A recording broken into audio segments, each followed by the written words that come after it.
Viva Voz, com Vera Magalhães.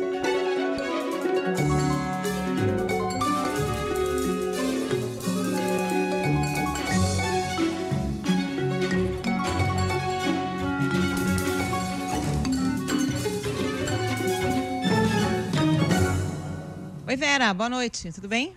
Oi, Carol, boa noite para você, para o ouvinte, para quem nos assiste também nesta sexta-feira. Vera, essa semana começou pautada pela viagem do presidente Lula a Nova York para a Assembleia Geral da ONU. Qual o saldo, que balanço a gente pode fazer? Olha, Carol, o presidente adotou uma estratégia de tentar deixar num foco secundário a questão das queimadas no Brasil.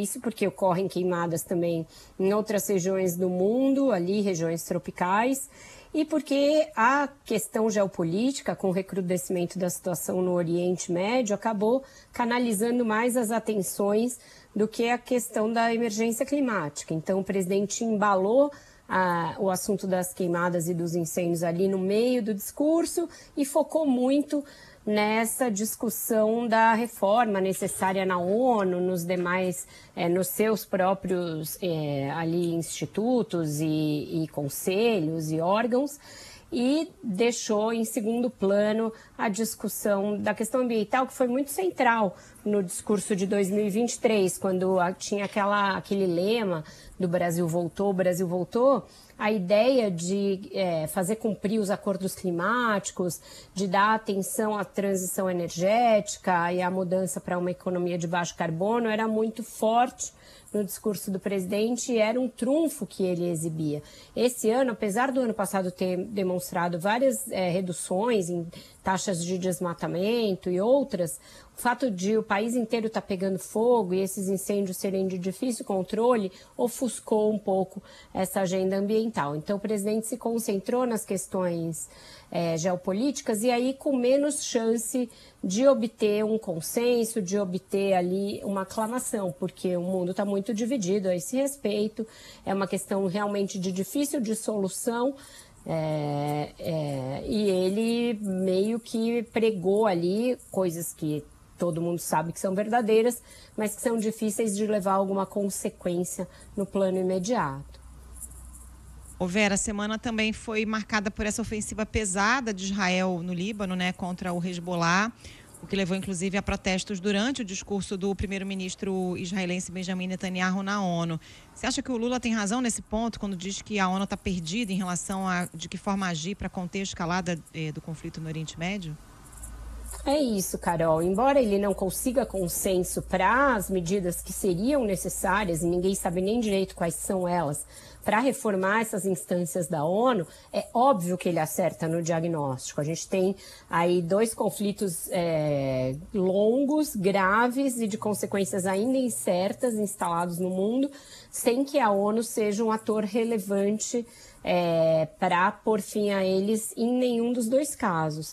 Essa questão do discurso do Netanyahu eu achei muito impressionante. Ele fez um discurso absolutamente de senhor da guerra, num ambiente que é o da ONU, que é a organização, o órgão criado para tentar justamente levar a paz mundial. Ele não quis nem saber de onde ele estava e foi lá e fez um discurso super belicista, dizendo que não tem lugar no Irã ou no Oriente Médio inteiro que Israel não consiga alcançar. Então, um tom bastante inflamado. E logo depois da fala dele, que foi esvaziada porque vários representantes de delegações globais saíram em protesto, depois disso houve um ataque de grandes proporções ao QG do Hezbollah em Beirute, mostrando que ele realmente está a fim de levar a cabo aquilo que ele levou na ONU, que é essa ideia de que Israel vai buscar essa vingança contra os estados que ele acha que atacaram o país ou que apoiaram grupos terroristas que atacaram o país, custe o que custar e até as últimas consequências. Então, uma situação que coloca o mundo todo em alerta. Os ataques já vitimaram centenas de pessoas e tem potencial de ser tão mais ofensivos no Líbano do que já se mostraram nas regiões dali do território palestino. Então, muito séria essa situação, o mundo meio inerte diante dela, e o Netanyahu até aqui dobrando a aposta numa agressividade tremenda que ele demonstrou lá na ONU. Outro assunto que explodiu nessa semana foi a preocupação nacional com o endividamento das famílias nas apostas esportivas, né? A gente já percebia esse movimento, mas aquele relatório do Banco Central foi muito elucidador assim, da situação e muito preocupante. Demorou a cair a ficha, né, Vera? Porque as bets estão atuando aí desde 2018 e os poderes parecem muito perdidos. Agora até o Supremo entrou na jogada com o ministro Fux convocando um debate sobre esse assunto, né? Exatamente, Carol. Os ministros todos se apressaram a falar hoje a esse respeito. A ministra Anísia Trindade usou até uma expressão semelhante à que eu usei ontem no Viva Voz. Ela falou em pandemia de apostas e de vício online. Disse que é necessário que a saúde atue. E o ministro Haddad divulgou um áudio falando a esse respeito, que o presidente Lula já deu a ordem para que tudo seja resolvido e tentando, se apressando em dividir a conta com os governos anteriores dessa tragédia que se colocou. Mas a verdade é que a regulamentação feita pelo governo, que demorou porque o Congresso também não queria votar a medida provisória a respeito, ela focou muito na questão ali do arranjo para você validar essas bets e para criar uma tributação em cima delas. Pouco ou nada se falou para criar travas para que não fossem usados os benefícios sociais para apostar ou para preservar a saúde das pessoas, seja por meio de vedação à publicidade, que é algo que foi feito com tabaco e com bebida e não se pensou nesse caso e não consta da regulamentação, seja para estabelecer mecanismos de que o sistema de saúde atue diante de um descontrole. Então, essa parte toda social ligada à regulamentação das apostas ficou praticamente de fora da regulamentação. E ela precisa ser refeita. Ninguém está falando isso, e isso é o que precisa ser dito. Você tem que pegar, rasgar essa regulamentação e falar, olha, isso aqui deu errado. E a gente está percebendo no ano 1 que deu muito errado. No ano 1 você tem um endividamento de bilhões que compromete a capacidade financeira de famílias que já não tinham capacidade financeira, que recebiam benefício social justamente porque não tem renda suficiente para suas atividades básicas.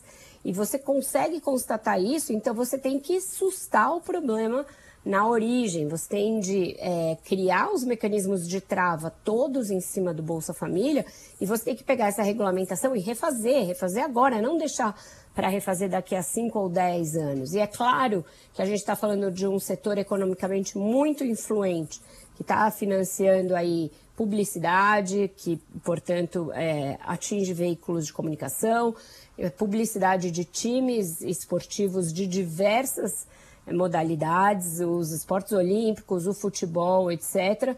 Então, é um sistema com muito poder de influência, mas é claro, é óbvio que está sendo usado para lavar dinheiro e que está causando um problema social e econômico de enormes proporções, capaz de comprometer, inclusive, os ganhos da população com um momento que a gente vive de emprego em alta e a economia crescendo. Se a pessoa tem um emprego, portanto tem a sua renda, mas empenha uma boa parte disso jogando em bets, a gente tem aí um problema social muito grande.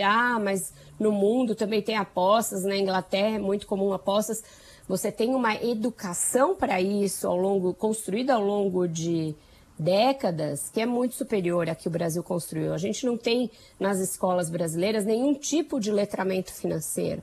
O brasileiro não é educado a falar sobre como ele emprega o seu dinheiro, quanto ele gasta, quanto ele poupa, a necessidade dele poupar para além do que ele gasta. E quando chega um negócio que promete dinheiro fácil, com publicidade com os ídolos das pessoas, ali ao alcance de um dedo no celular, isso realmente vira uma febre, vira uma epidemia e os poderes precisam agir para ontem, não procurando culpados e nem com medidas paliativas. Tem de refazer essa regulamentação e envolver todos os ministérios que não foram envolvidos antes. O Ministério da Justiça pouco foi consultado também para essa regulamentação, para estabelecer responsabilidades por isso e tirar a possibilidade da pessoa se endividar até o pescoço, como está acontecendo hoje. Bom, vamos falar de eleições municipais, porque a semana está terminando com uma situação bastante indefinida em cidades cruciais como São Paulo e Belo Horizonte, onde tudo pode acontecer, né? Segundo as últimas pesquisas. Para o governo Lula, os sinais são preocupantes, Vera? Olha, é aquilo que eu falei ontem, o governo está tentando fazer uma leitura otimista do quadro eleitoral, dizendo que a frente ampla vai vencer o bolsonarismo em vários lugares. O conceito de frente ampla hoje é uma coisa meio Frankenstein. Ela não é a frente ampla que prevaleceu no segundo turno de 2022, porque muitos desses partidos estão com propósitos diferentes e muitos dos atores que estiveram no palanque do Lula em 2022 não necessariamente apoiam candidatos também apoiados pelo presidente e pelo PT em várias cidades do país. Então, não dá para transpor simplesmente a frente ampla de 2022 e querer moldá-la a 2024. Essas duas cidades que você falou são as capitais grandes em que tem o risco de dois candidatos de direita passarem ao segundo turno. E esse é um desastre muito grande para o governo, porque aí não tem nem o eufemismo possível, não tem nem a leitura narrativa que salve o governo de uma constatação de que o cenário mudou e que a direita ainda é muito forte, isso a despeito da inelegibilidade do Bolsonaro. Veja, não estou dizendo aqui que o Bolsonaro é um grande cabo eleitoral, ele não está sendo, ele está sendo pouco presente, etc. Mas a polarização é uma realidade e em algumas cidades pode acontecer dos bolsonaristas raiz irem ao segundo turno. Belo Horizonte é uma delas, aqui não tem nenhum bolsonarista raiz, dois candidatos disputam o apoio do Bolsonaro e ele faz um apoio tímido ao Nunes e foge do Marçal, mais ou menos por não entender que fenômeno é esse, que pode inclusive suplantá-lo. Mas em Fortaleza se tem um bolsonarista raiz que deve ir ao segundo turno contra um petista. E em Belo Horizonte o Bruno Engler, que é o candidato do Bolsonaro, está em ascensão, está crescendo. Então são duas capitais importantes, uma delas no Nordeste, estado governado há anos pelo PT, que é o Ceará, que tem uma chance do bolsonarismo se consolidar por lá, isso depois de duas tentativas que bateram na trave com o capitão Wagner, que agora também perdeu tração nessa eleição. Então o governo olha sim com atenção, embora tente fazer esse discurso otimista, e como você falou, São Paulo está absolutamente em aberto, o Datafolha mostra que não é exatamente um empate tríplice, mas tem um empate na primeira colocação entre Boulos e Nunes e um certo empate no segundo lugar entre o Boulos e o Marçal. Então, com uma campanha de 7 dias, 8 dias, marcada aí por muita coisa, pode acontecer uma reviravolta e é imprevisível você dizer quem vai para o segundo turno.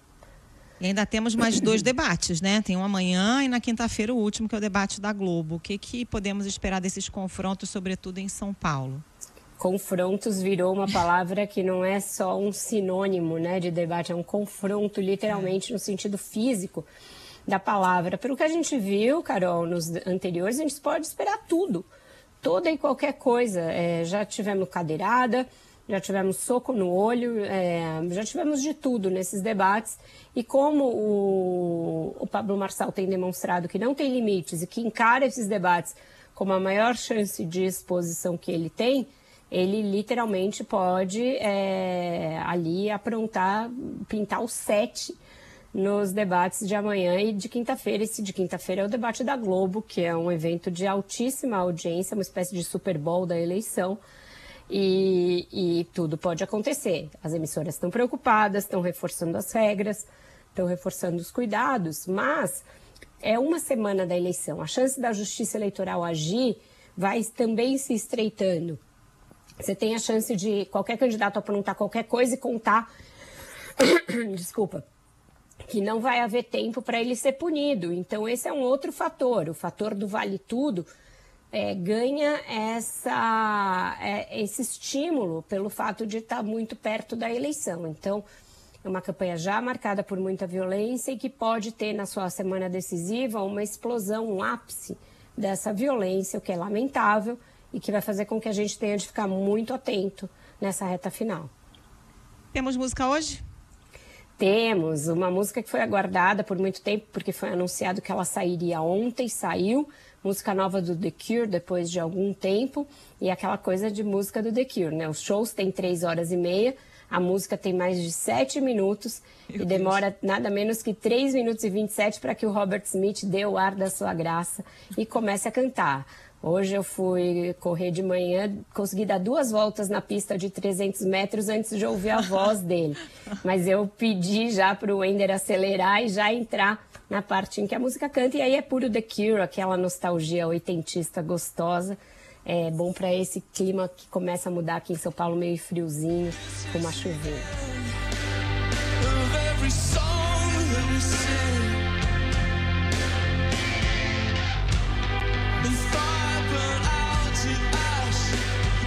Pra correr não, hein, Vera? Não é. O Shuffle me enganou com isso. Veio primeiro aquela sem cantoria, depois tornou a tarefa mais árdua do que ela já vem sendo aí nos últimos tempos. A música pede uma cobertinha, um vinho, né? Um aconchego pra correr. Isso. No fim de semana eu vou ressignificar a música para essas coisas, Carol. Beijo, Vera. Bom fim de semana. Beijo pra vocês também. Ótimo jornal pra vocês. Tchau, tchau. Tchau. Intervalo.